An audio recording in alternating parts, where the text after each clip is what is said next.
ഇങ്ങനെ ഒരു സാഹചര്യത്തിൽ നിങ്ങളെ കാണേണ്ടി വരുമെന്ന് തീരെ പ്രതീക്ഷിച്ചതല്ല. വളരെ നിർഭാഗ്യകരമായ ഒരു സംഭവമാണ് നടന്നത്.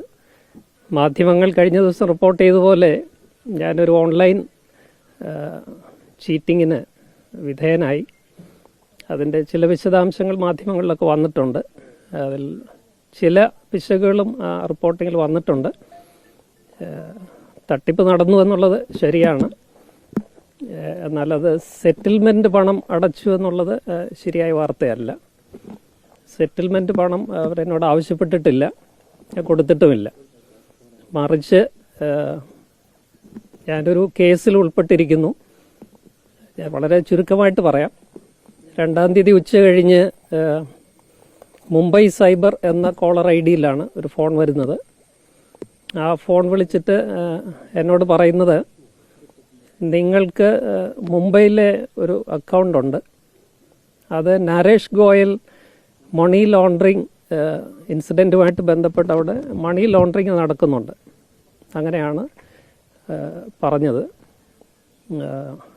അപ്പോൾ അതനുസരിച്ച് അവിടെ ഒരു FIR രജിസ്റ്റർ ചെയ്തൊരു കേസ് എടുത്തിട്ടുണ്ട്. ഇമ്മീഡിയറ്റ് ആയിട്ട് ബോംബെ വരണമെന്നാണ് എന്നോട് ആവശ്യപ്പെടുന്നത്.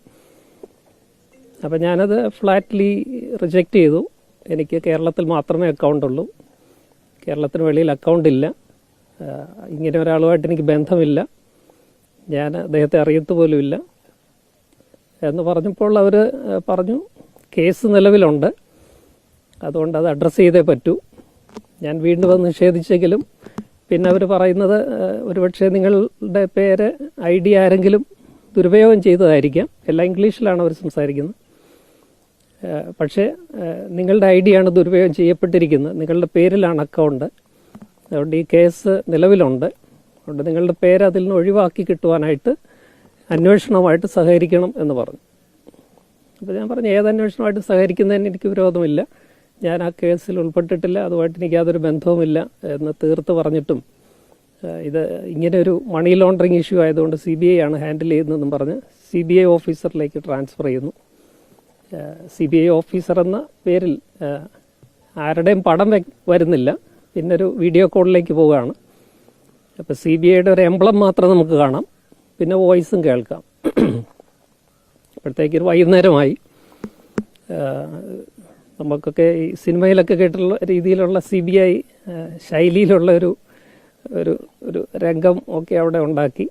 നമ്മളെ ഇൻറ്റിമിഡേറ്റ് ചെയ്യുന്ന രീതിയിലുള്ള സംസാരങ്ങളും ആക്രോശങ്ങളും ഒക്കെ. Arrest him immediately if he behaves in a suspicious manner എന്നൊക്കെ പറഞ്ഞ് ഇങ്ങനെ ബീപ്പൊക്കെ ഇട്ട് വലിയ ശബ്ദമൊക്കെ ഉണ്ടാക്കിയിട്ടുള്ള, നമ്മളെ ഒന്ന് ഇൻറ്റിമിഡേറ്റ് ചെയ്യുക എന്നുള്ള ഉദ്ദേശത്തിലാണ്. അപ്പം വീണ്ടും അലിഗേഷൻ ആവർത്തിച്ചു.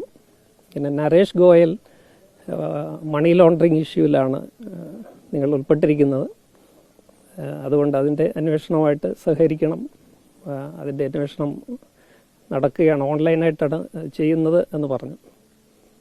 പിന്നെ എന്നെ ഡിജിറ്റൽ കസ്റ്റഡിയിലാക്കിയിരിക്കുകയാണ് എന്ന് പറയുകയാണ്. ക്യാമറ ഓൺ ചെയ്ത് ഞാൻ വെക്കണം, അപ്പോൾ അവരുടെ ഡിജിറ്റൽ കസ്റ്റഡിയിലാണ് എന്ന് പറഞ്ഞ് ചോദ്യം ചെയ്യൽ തുടരും. ഒരു 2 മണിക്കൂറോളം CBI ശൈലിയിലുള്ള ചോദ്യം ചെയ്യലാണ്. എൻ്റെ പേഴ്സണൽ ഡീറ്റെയിൽസ് മറ്റു കാര്യങ്ങൾ ഒക്കെ ചോദിച്ചറിഞ്ഞു.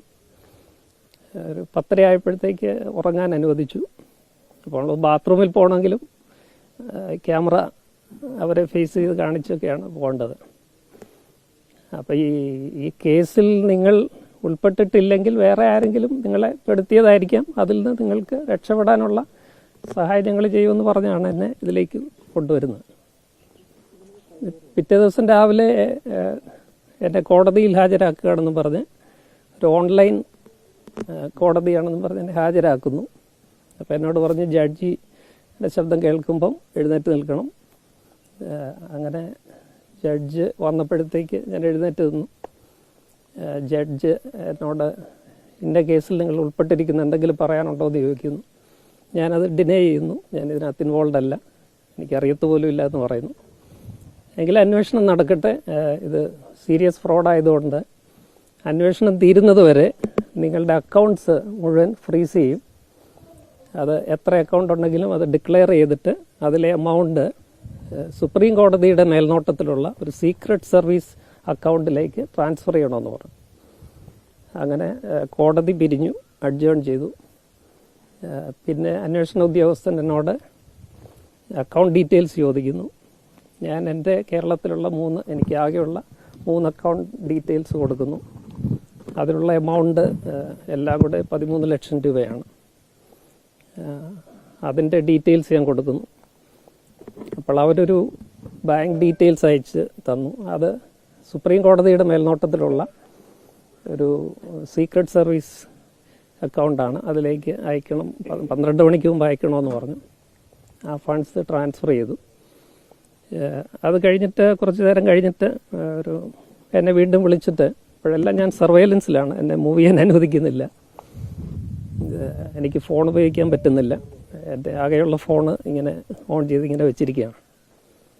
അപ്പോൾ പിന്നെ എന്നോട് ആവശ്യപ്പെടുന്നു, 1,70,70,000 രൂപ നിങ്ങൾ അടുത്ത കാലത്ത് വിഡ്രോ ചെയ്തിട്ടുണ്ട് നിങ്ങളുടെ അക്കൗണ്ടിൽ നിന്ന്, അതുകൊണ്ട് അടയ്ക്കണമെന്ന് പറഞ്ഞു. അപ്പോൾ ഞാൻ പറഞ്ഞു എൻ്റെ ഓർമ്മയിൽ അങ്ങനെ ഒരു വിഡ്രോവൽ നടന്നിട്ടില്ല, ഞങ്ങൾ കണ്ടുപിടിച്ചിരിക്കുകയാണ്, അതുകൂടെ അടച്ചാൽ വെരിഫിക്കേഷൻ നടത്തി 2 ദിവസത്തിനകം കേസ് ക്ലോസ് ചെയ്യാം, നിങ്ങൾ ജെനുവിനാണെങ്കിൽ 2 ദിവസത്തിനകം നിങ്ങൾ ക്ലിയറായിട്ട് നിങ്ങളുടെ പൈസ തിരിച്ചു കിട്ടുമെന്ന് പറഞ്ഞു. അപ്പോൾ എൻ്റെ ഈ അക്കൗണ്ടിലെ പൈസ മുഴുവൻ ഞാൻ ട്രാൻസ്ഫർ ചെയ്ത് കഴിഞ്ഞു. പിന്നെ കേസ് അങ്ങനെ തീരുന്നെങ്കിൽ തീരട്ടെ എന്ന് വിചാരിച്ച് ഞാൻ എൻ്റെ ഒരച്ഛനെ വിളിച്ച് 1,70,70,000 രൂപ അച്ഛൻ്റെ അക്കൗണ്ടിൽ നിന്ന് ഇതിലേക്ക് അയച്ചു കൊടുത്തു. നാളെ നിങ്ങളെ റിലീസ് ചെയ്യും, നാളെ കോടതി ജഡ്ജ്മെൻറ്റ് വരുമെന്നൊക്കെ. ഇതിനിടയിൽ ആദ്യം കൂടിയ കോടതി വിധിയുടെ പകർപ്പൊക്കെ നമുക്ക് തരുന്നുണ്ട്, ജഡ്ജിയുടെ സീലൊക്കെ. ഇതെല്ലാം ജെനുവിനാണ് നമുക്ക് തോന്നും. അതുപോലെ നമ്മൾ ആദ്യം കൊടുത്ത പൈസയുടെ രസീത് അരമണിക്കൂറിനകം നമുക്ക് സുപ്രീം കോടതിയുടെ എംപ്ലോവും ഒക്കെ വെച്ച് രസീത് നമുക്ക് തരികയാണ്.